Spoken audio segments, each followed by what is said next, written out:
દ્વારકા તારું દૂર છે પણ જાવું તો જરૂર છે લઈ જાય જો તું મને તો કહે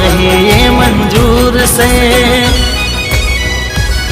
હો જીવું શું બેભાનમાં જીવું શું બેભાનમાં વાલા લેજો એમને ધ્યાનમાં